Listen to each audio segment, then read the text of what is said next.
Okay. अब इसको हाथ से कैसे करेंगे, तो फिर सेम ही है, इसको जो है आप टॉर्क रैचेट को लगा देके, टॉर्क रैचेट लगाओ इसके ऊपर, ठीक है, वो ये लगा।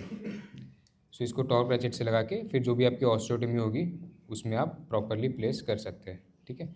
सो this is to be followed in cases of your if you have D3 D4 bone, और उससे भी अगर कुछ मोर बोन हो D5 जैसे sinus lift, direct sinus lift के बाद जो बोन बनती है उसके लिए यूज़ कर सकते हैं,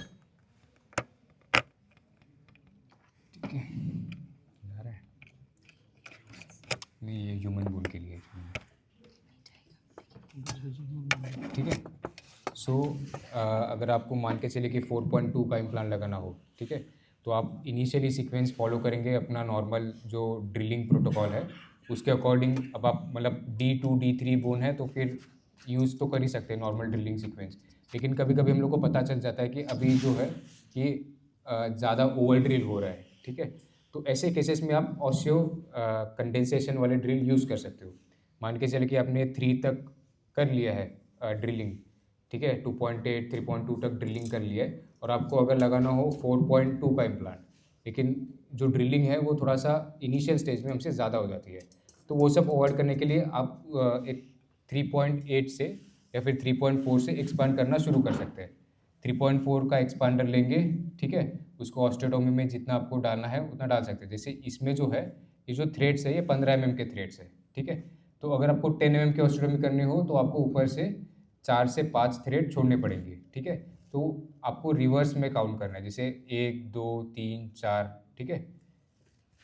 अगर आपके ऑस्टियोटोमी के बाद अगर आपके 4 से 5 थ्रेड अगर आपको दिख रहे हैं ऊपर, इसका मतलब आपका 10 mm तक एक्सपांड अंदर हो गया है बोन के अंदर, 15 थ्रेड्स होते हैं, 15 mm 15 थ्रेड्स होते हैं, ठीक है, तो उसके अकॉर्डिंग आप जज कर सकते हैं, ठीक है। अभी यूजुअली व्हाट आई फॉलो, ये अगर मुझे 10 mm का करना हो कंडेंसेशन तो मैं 4 थ्रेड ऊपर से छोड़ देता हूँ, ठीक है, तो फिर 10 mm तक हो जाता है। लेकिन वो ये 10 mm का इम्प्लांट लगाना हो तो हमें एक थोड़ा सा 1-2 mm ज़्यादा करना पड़ता ही है, तो उसके अकॉर्डिंग अगर आप ऊपर से 2 mm छोड़ेंगे तो आपका 12 mm तक कंडेंसीफाई हो जाता है बोन जो भी है, ठीक है। तो आपके इम्प्लांट के लेंथ के अकॉर्डिंग आपको जो है सब सीक्वेंस फॉलो करके उसको एक्सपांड करना है। तो जैसे मैं बता रहा था 4.2 का अगर इम्प्लांट लगाना हो और आपने अगर 3 तक ड्रिलिंग कर लिया हो, ठीक है, 3 या 3.2 तक, तो उसके बाद आप 3.4 का कंडेंसर यूज़ करिए और 3.8 का कंडेंसर यूज़ करिए, ठीक है। तो ये 2 बार कंडेंस करने के बाद क्या होगा कि जो भी आपकी एक्सेसिव बोन होगी तो वो कंडेंस हो जाएगी वॉल्स पे।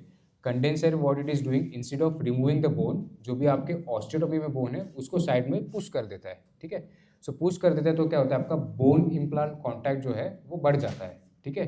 सो instead of negatively removing the bone you are positively adding the bone, ठीक है, और जो भी आपका जो ब्लड का कंपोनेंट है उसको भी वो वॉल्स पे लगा दे रहा है, तो उससे फ़ायदा हम लोग को और ज़्यादा हो रहा है कि ऑटोजिनस कंपोनेंट जो है वो वॉल्स पे बन रहे हैं और जो प्राइमरी स्टेबिलिटी में है वो भी इम्प्रूवमेंट हो रहा है, ठीक है।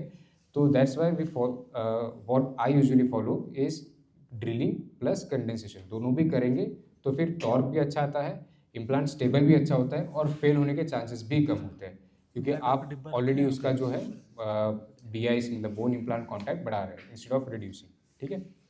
तो इसके अलावा और भी आते हैं that is called as osteo densification, ठीक है। अभी ये जो है कंडेंसेशन एक और चीज़ में यूज़ कर सकते हैं, कभी कभी एक्सट्रैक्शन के बाद 2-3 महीने बाद भी बोन प्रॉपर फॉर्म हुई नहीं दिखती है हमें, ठीक है।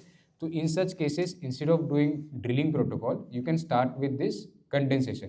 एक इनिशियल ड्रिल किया जो भी आपका पॉइंट ड्रिल है, पायलट ड्रिल किया, उसके बाद जो 2.6 का जो भी है 2.6 से लेके जहाँ तक भी आपको इम्प्लांट लगाना हो उससे आप कंडेंस करें इंस्टेड ऑफ ड्रिलिंग, ठीक है।